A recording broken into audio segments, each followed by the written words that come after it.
ನನ್ನವರು ಎಂದು ಬೇಡ ಗುರು. ನಿನ್ನ ಕಷ್ಟದ ದಿನಗಳು ಬಂದಾಗಲೇ ಗೊತ್ತಾಗೋದು ನಿನ್ನವರು ಯಾರು ಅಂತ.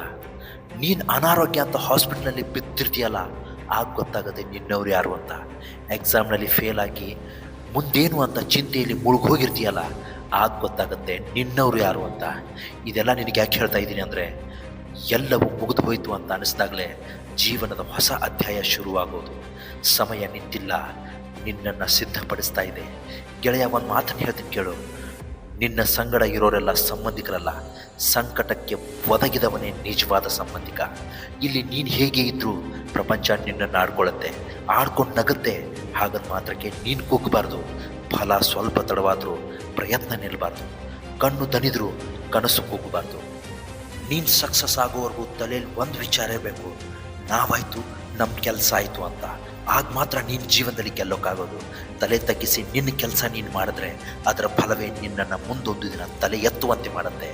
ಕಂಡವ್ರ ಕೈ ಕೆಳಗೆ ಕೆಲಸ ಮಾಡಿದ್ರೆ ಜೀವನ ಮಾಡ್ಬೋದೇ ಹೊರತು ದುಡ್ಡು ಮಾಡೋಕ್ಕಾಗಲ್ಲ.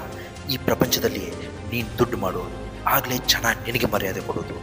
ರಿಸ್ಕ್ ತೊಗೊಳೋದಕ್ಕೆ ಯಾವತ್ತೂ ಹೆದರಬೇಡ. ಯಾರಿಗೆ ಗೊತ್ತು, ಆ ಒಂದು ರಿಸ್ಕ್ ನಿನ್ನ ಇಡೀ ಜೀವನವನ್ನೇ ಬದಲಿಸಬಹುದು.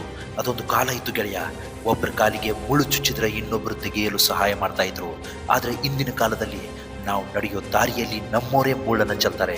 ಇಂತಹ ಪ್ರಪಂಚದಲ್ಲಿ ನಮ್ಮವರೇ ನಮ್ಮನ್ನು ನೋಡಿ ತಲೆ ತಗ್ಗಿಸಬೇಕು. ಆ ಥರ ನಿನ್ನ ಗೆಲುವಿರಬೇಕು. ತಿರುಗಿ ನೋಡದೆ ಇದ್ದವರು ಕೂಡ ಹೇಳಬೇಕು, ಇವನು ನಮ್ಮ ಕ್ಲಾಸ್ಮೇಟ್, ನನ್ನ ಫ್ರೆಂಡ್ ಅಂತ. ಹಾಗೆ ಬೆಳೆದು ತೋರಿಸು ಗೆಳೆಯ.